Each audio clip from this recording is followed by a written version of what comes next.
I'm Mike Bowie, your host with Small Moment, Big Impact Podcast. Today we have David Rosello, and he's gonna share a lot about his journey going from being a restaurateur, wine buying, food selections, menu selections, so many different facets of running a restaurant itself, and now transitioning and joining the real estate game.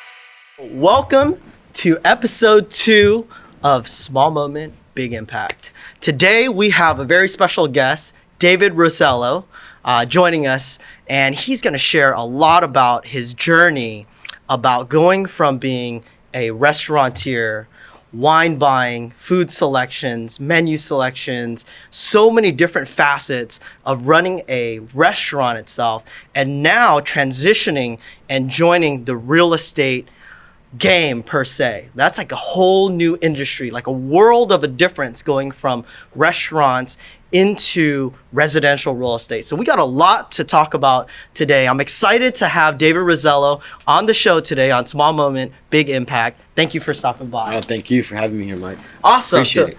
To kind of get started, share with us a little bit about your restaurant, La Catalana, and the items that you put out there on the market for your clients or your customers per se. What is your most favorite item on the menu or on the wine menu per se? And just share with our listeners that are here today. Absolutely. So La Catalana, so we opened doors in 2010. Okay. We're a tapas bar, so our mission was to transport... You said tapas, right? Tapas, okay, yeah. Just making sure. Tapas, small plates. Okay. So our mission was to transport diners to Barcelona, in this case, having culinary creations. Going back to your question regarding what's my favorite plate or wine, the unique thing about tapas or our concept is that there's no one unique thing. The whole menu is unique because you have a selection of Spanish wine, boutique wine, and you can pair with numerous tapas. So it's a journey. Okay. It's a journey that, you sit down, you have a glass of wine, you have some food, enjoy with your friends. It's all about moments, right? Okay. So good company, good food, good wine, you can't beat that. I like that mantra there. So just share with us a little bit. I know you are sourcing different types of food to pair along with the wines. Share with us a little bit how you came up with that menu and the palette and how you even got into wine buying as a restaurateur. Absolutely. Well, my mother loves to cook. Okay. So, ever since I was young, she used to make great plates at home, and a lot of the recipes are my mother's, her own. She created a lot of What's the your favorite sauces. I would say the codfish, which is the bacalao. Very popular, in Spain and Portugal. So we go to Spain once a year for about a month, and the wine importer takes us to all these wineries. So what we do, we stay one day at each winery. The owner of the winery takes us out for dinner, or they cook there at the winery. And then we pair their wine with their food. Wow. So we get an idea, we come back, my mother and I, and then we apply it here. So how do you stay so fit? I'm actually overweight right now, but I'm trying to stay fit. Okay. Well, you definitely look good. The thing about food is it creates a sense of euphoric feeling when you're eating good food. And you said something about your mantra line of good food, good wine, good people, good time. Correct. Right?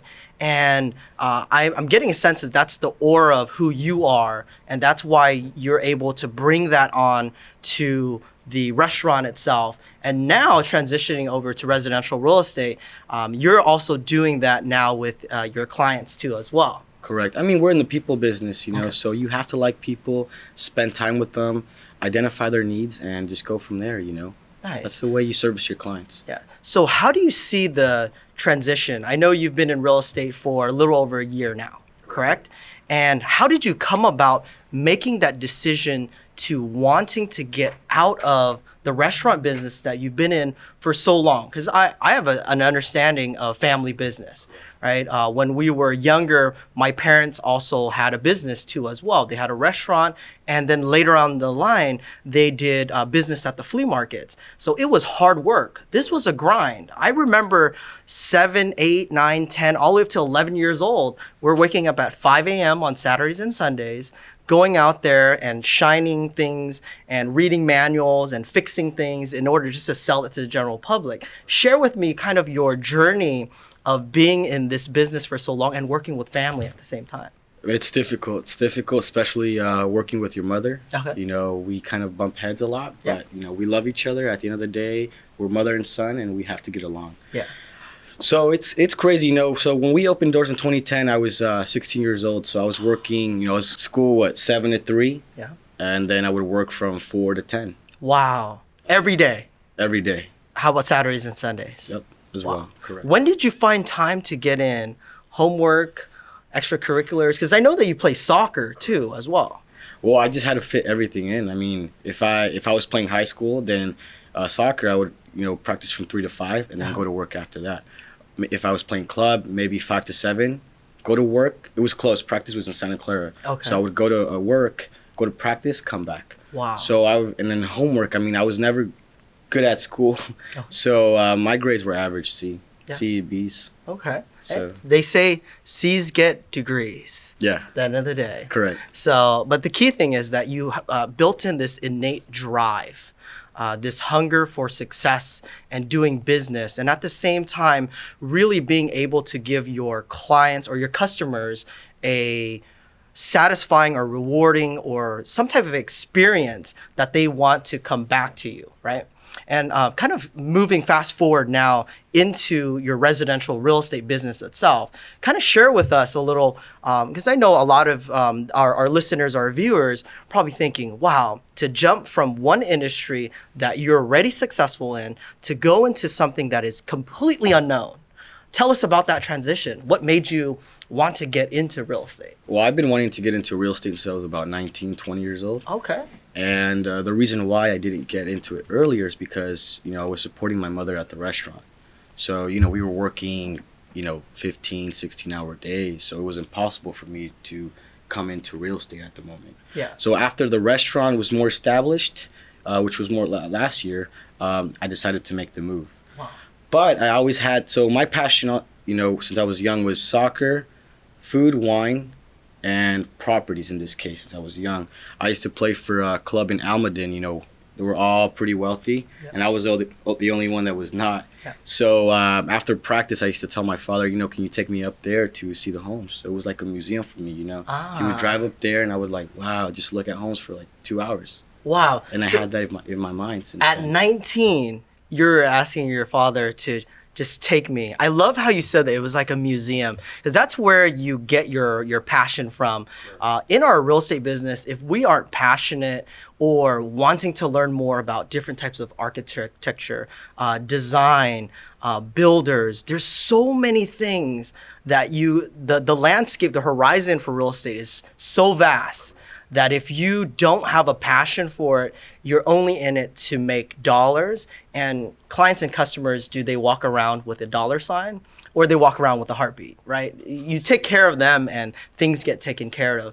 So share with me your journey from just starting off and saying, okay, mom, dad, I'm ready to go off on my own and transition into my own life. And I know you sacrificed a lot, and your parents, you know, you're very grateful. They sacrificed a lot to help you and help us and everybody else too as well. Is how did you go about making that decision? I think this is where that small moment, big impact happens. Where was that transition?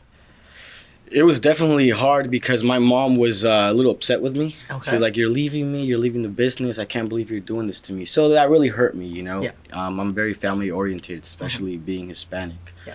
So, you know, I've always been independent. You know, at the restaurant, I take most of the decisions in this case. So going into a new industry, I thought I could survive. You know, of course, you have to have thick skin, as you say, and just work through it, you know. You just make the choice. You know, I studied about 6 months for my real estate license. I'm very bad at taking tests, and I was so nervous. Thank God I passed it. You know, my first try. So I got my license. I just dove into it. You know, right in. Dove into it. I got interviewed by one brokerage. I didn't even want to interview with anyone else. I'm like, I just want to get started. I didn't even look at the pay. I'm like, I want to get started. Let me sign the papers and let's go. Wow, I love that will. Like when there's a will, there's a way. You went head in first and said, I'll work out the rest. Right. So how is it now with your mother, now that you've transitioned for a year and you have a steady stream of income and really getting your feet wet into the business, or how you did it was you just dove right in. Correct. But kind of share with that experience now with your relationship with mom. Well, the thing that, starting in real estate, it's not easy. Yeah. Like you say, anyone can do real estate, but only a few can do it right. Yes. So that's always been in my head. Mm-hmm. Of course, having a, steady income from the restaurant helps, but I've been building my business little by little, just, through, all the hard stuff, cold calling, my relationships from the restaurant, open houses. So a little bit of everything. And, my mom supports me now. The first couple months, she was still upset with me and, what can I do? Just keep going. Now she promotes me. Hey, if you're looking to buy or sell, you can hire my son, talk to him. So I have that support from my family more in the first 5-6 months. So I'm happy about that. And I'm just, working day to day, trying to build my business at the moment. Very good. So as you were getting into real estate, and did you see that there was, or did your mom see per se, like a new person or share? Yes. I mean, I'm more mature now. Okay. I think I've been mature since I was maybe like 18, 19. I started to... That's good because a lot of people don't mature until... They don't. I mean, I still have friends that are still, out there there's nothing wrong with that, but then there's a point in life that you have to take it seriously. Correct. So I mean, it makes sense for me to be in the industry because first of all, I love it. I love people. I like properties. I love this company, EQ1. It's great. I love it. But at the same time, if say something happens with the restaurant, we're on the same boat. Yes. So we will all in a way sink. But if I have my business on the other side, then I could support. Not that that's going to happen. Hopefully it doesn't happen. But you just have to be cautious and always think about the whole picture. They say in life, you could be optimistic.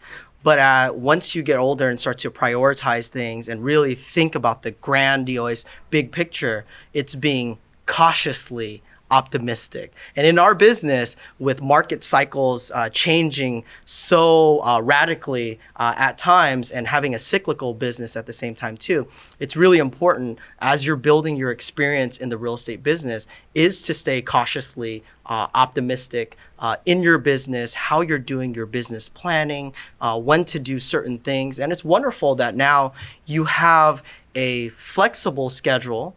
And I love it that you are utilizing your resources within the restaurant business in order to work with them on a customer base to become a client base on your real estate. So kind of share, I know that you do a lot of wine events and book things at your restaurant. Share with our listeners how you're using that sphere of influence or just the people that you've known for so long, really encompassing and showing them that now you're in a different industry, you're the same person with the same qualities, the same drive and motivation, and how you're bringing that now into real estate. So when I first started in real estate last year, I created a wine meetup. Okay. So, you have to kind of have common ground, with people that you like. So if you like wine, find other people that like wine, create relationships and go from there. So I created this wine meetup and now we have about 2,000 members now in a year. And actually yesterday... Wow, 2,000 members. 2,000 members, yeah. And the reason why people like coming to my meetup is because it's free. Yes. So the venue, the restaurant is open for us only. Everyone brings a bottle of wine. Mm-hmm. You open the bottle and you just lay it there and then you can just pour yourself, help yourself, socialize, create new friends. Most of the people in meetup are people that are new to the area. Yes. So they're looking for new relationships. So, I mean, what else can you do? You have good wine, good company, and just go from there. Yeah, good conversations too. And now being 1 year into the business, what would you say is the most challenging thing about real estate? That's a great question. I'm looking for a great answer. For me in particular was making the transition from restaurant to realtor. Okay. People look at me, still some people will say, hey, David, they talk about the restaurant only. Yes. But I want them to talk about real estate as well or more about real estate. Correct. But that's been, I would say, the most challenging thing is to get your customers to see you in a different light. Absolutely, yeah. Right? I believe that it is what you put out there too at the same time. I know when I entered the real estate industry arena back in 2006, right out of college, I was babyface Mike, right? I didn't think myself that anyone would want to work with me just because of how I looked. So, what we've already shared about too as well together in our meetings is basically getting as much education and knowledge, market knowledge, property knowledge, and then just that circle of agents, brokers, loan officers, everybody within your sphere that are doing a lot of business that you can network with and bring that accumulated knowledge to share with your customer base that eventually would transition to your client base. And that's how Little Mike went from selling $145,000 condos to now $4 million properties. It's that transition throughout time. But it's just not where we're going to go from this to this. It's a growth period. But your trajectory has one that is shocking. Here, especially in the Silicon Valley, where it's the most highest competitive market that we have out here. Kind of share with us what drives you, what's getting you up out of bed and saying, I want to get into this business. I'm going to sell some real estate today. I'm going to meet with some people, share with them what I know. What drives you, David? My family. Okay. That's the number one thing. I get up every day and the goal of, everyone's goal is to, achieve financial freedom. Yes. But if you do it doing the things you like, even best, So, but my biggest satisfaction after closing is, seeing my clients happy. Yeah. That's the biggest satisfaction. And there's no price for that. Mm-hmm. But my family, my mother, my father, and my dogs. Okay. And my girlfriend as well. I can't exclude. Yeah, you can't forget your special person. Yeah, that's immense support when you want to give back to those that have given so much to you, right? So you said you have dogs. Yes. What type of dogs do you have? I have a Jack Russell and a Basset Hound. Oh, Basset Hound. Yes. That's the one with the big floppy ears? Yes. Oh. Hush Puppy brand. Hush Puppy. Nice. And they're your life. They're my life. I have no siblings. Okay. So my father and mother, immigrated here to the U.S. and only child. So they bought me a dog when I was 8 years old. It was my first Basset. Okay. He passed away, unfortunately, when I was 22 a couple years ago. And, I'm very attached to dogs. So we bought a new Basset. Mm-hmm. And then we have a Jack Russell now. What are their names? Oh, they're pretty difficult to pronounce for people here. Give it a shot. So the Jack Russell is pretty straightforward. His name is Jordi. Okay. And the Basset Hound, his name is Puyol. Puyol. And the names are they're Catalan names. Okay. From the Barcelona, but they're named after soccer players because I love soccer. So Puyol because he was a very strong defender, pretty short, and then Jordi, he's a very fast. How would you call it? Side string. Okay. So that's why we named them. A lot of meaning and thought that you came and put into it. And I see that with your work in real estate too as well. I have the pleasure of working with David on a day-to-day basis. And one of his most recent listings, they didn't have a large screen to project the video that David had created with our media team in order to showcase the lifestyle of the area where the home was situated in, the nightlife, the community shots, the schools, and all these things.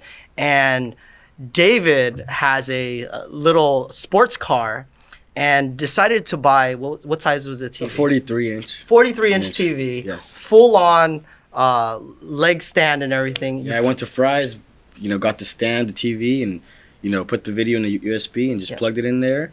Left it on for a week until it sold. Yeah. And then, I turned it off after that. Yeah, you went over and out to make sure that the clientele who were coming to the home, you didn't have to tell them about the parks in the community, the restaurants, the schools. There was a video that was on display that just continued to loop. So that's the attention to detail that I saw that you did, and I got to commend you for that. That is, that's why I say a lot of people do real estate, but there are very few that do it good, right? And then from there, it just scales. how would you rate you getting into the business from start to where you're at today, and where do you see yourself in the next 5 years in this business? In the next 5 years, well, of course, I see myself closing more transactions yearly, and maybe working another price point. Okay. Maybe instead of 500 to 1 million, or 1.5. Yeah. Of course, my goal is to at least 1.8 and above. Okay, good. So that's awesome that you have a plan on how you're doing your business. How many transactions would you say that you've closed from day one until now? 4, 3. So it's going to be the ninth. Nine transactions within 1 year in business. In Santa Clara County, we have two associations, Silicon Valley Association of Realtors and Santa Clara County Association of Realtors. So that's basically all of Santa Clara County. I believe there's more than 10,000 active realtors, and the average is 2 transactions a year. You've done 9 in 1 year. Correct. How would you say when you're working with your clients, how are you attaining your clients, and what are they usually looking for? So my first 4 clients were from open houses. Okay. Going back to what you were saying, Baby Mike, when you started, they come into the open house, they're like, "Hi, how you doing? Are you the realtor?" I'm like, "Yes, I'm the realtor," even though I'm 25, but I may look 19 for some people, or maybe 16 for some people. So even with my first listing, people would come in. It was back in March of 2018. There was no inventory out there, and I had a listing in Sunnyvale. Yeah. So they would come like, "Are you the listing agent?" I'm like, "Yeah, I'm the listing agent." Yes. And they wouldn't believe that because of my young age, I would say. Average age of a realtor here is what, 45, 50? Yeah. So they would come in and I would laugh. I would be surprised. But, little by little, doing open houses and my lead generation, I've been able to, come across people that want to work with me and that I want to work with. Correct. As well, because, it's a relationship. You guys have to get along, and you have to bring enough value for them. Correct. So they could hire you, and you can get them results. I like what you said there, is that they want to work with you, but you also want to work with them. Absolutely. Like, how many times in our real estate business do we hear someone out there on the field just complaining and complaining? It's because it's a selection process, right? You choose the business and who you want to work with. Correct. And I think that's one of the things that I do in my business too at the same time is when when a client is interviewing to work with me, I'm also asking questions to see if my personality traits would really work with them. Because if you work with someone who could be draining on your energy, that one person, you could have worked with 5 different clients at the same time. It's good that you're learning this early on. Have you had any experiences where you could have done things better? I know this type of business here, every transaction's different, every client's different. There's so many hands in the pot on every single transaction. Share with our audience and listeners there. Yeah, when I was first getting started, I know, back in 2018, low inventory, lots of buyers out there. So open houses were crazy busy every weekend. So I did lose a lot of business because, I was new.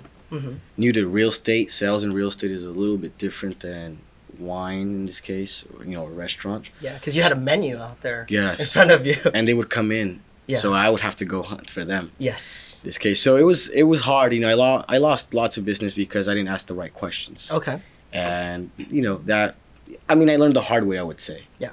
But, there's always things that happen, you just have to keep going. Open houses, I lost business. Out of the listing appointments I've had, I lost 1, which Congrats. I let it go already. Yeah. But what can you do? You can't win them. Yeah, it's when you get knocked down, it's not about sitting there and dwelling on why did this happen to me. Correct. Rather, get up and go get another appointment or meet more people and really share with them what you do. You said a word, hunt. Like when you're in this business, it has to be exciting. For me, real estate for me is sexy, right? I'm looking at properties, I'm looking at design and architecture, and I go, I gotta see that home. Is it gonna be on tour? Or when's the open house scheduled? Or what are the showing, scheduling for? I gotta go there. I have to see this property. It has gorgeous views. It's mid-century modern, whatever it may be. What type of property would you say is your most exciting property to see or sell or to go? I would say mid-century modern. Okay. I can appreciate all types of architectures, but mid-century modern. I mean, I'm a millennial. I think that's my preference, but I think that's what I like, though. Yeah. Well, no wonder you were drawn to our office here. Absolutely. So I'm going to share with the audience how we met, right? Absolutely. Yeah. We met online. It was not a dating app. It was a social media app called Instagram, right? You had done some great postings of a building, the Access building in downtown San Jose. I sell a lot in that building, and when I saw your information, I was like, oh, wow, that's great. And you're going to do a food event at the building there. Correct. And I was like, hey, let me know when you're going to do it. And every time I would put something, you'd comment to as well. And we started to formulate a business relationship based on just real estate in downtown. I know you're with another respective firm. I think the last time I said the small moment, big impact, I think this is where it's at. Share with me, why did you want to reach out and set up a meeting for us to chat? That's a great question. I think it was the culture. The culture that you have here at EQ1 is very different from any other firm, and that's what caught my attention. Of course, the condos you're selling at Access are beautiful, and I always look at your post. You have Rondo a lot as well in your Instagram stories. So I'm like, man, I want to be in there. Yeah. And I don't know. It's all about culture. I think culture and making yourself different. What value can you bring to sellers or buyers? And with EQ1, I think we're very, very different from any other firm. Yeah. And that's an advantage for us and for our clients as well. Correct. Yes. Yeah. So that was your. I would say that was the small moment that led to this big impact here. Correct. That's very true. Because ever since I've been here at EQ1, I feel more confident, and I've learned so much that I could go out there and compete against any other agent, and I feel confident enough to do it, which is the most important thing. Yeah. Win or not, confidence is key. Because when you go out there with the right market knowledge and with the right intention, you can only do good. Correct. Right? Whether a client selects to work with us or not, that's their decision to make at the end of the day. But what I love is in this new world, this new age that we have now with the internet, social media, that we're able to convey so much about ourselves, our personal brand when we're in the real estate business, and our personalities, that we attract those who are similar. And I would say, starting the firm 6 years ago, and now just looking at our roster of clientele, all over the board.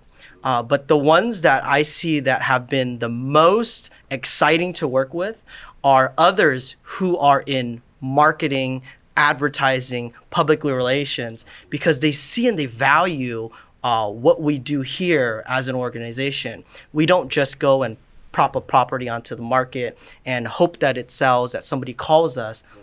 The proactiveness in that approach, and with your drive, that's where I saw that, wow, he might be a brand new agent, but he has so much potential and his drive is so big. This is not an ad for EQ1, I have to say. But since we're on this topic of discussion here, I feel that it's really valuable that for those of you who may be interested in the glamorous real estate business, it's not all smoke and mirrors like how they do it on TV, let alone there is a lot of work behind the scenes. So share with us a little bit, and I have to get into this, is a day in the life of David P. Rosello. Like, share with us, a routine that you have when you go about your everyday. So I wake up around 5:30, 6:30 every morning. I try and read for a half an hour. All right. And then I head to the gym. I have to, if I don't go to the gym, you get stressed. It's healthy when you go to the gym. So I go to the gym, work out, swim a little bit, take a shower, head to the office, and just start my day, Mind, body, spirit. Correct, right? correct. Nice. If I have to start cold calling, or if it's Monday, I follow up from the people from the open house and just follow up with my clients, my buyers and sellers that I have at the moment, and just go throughout the day. I mean, I'm pretty much working all day. Yeah. And I try to enjoy my moments. Say I have an appointment with a colleague of mine, we go and have some wine, or we go to the restaurant and have some wine. So I'm pretty active all day. Just nice.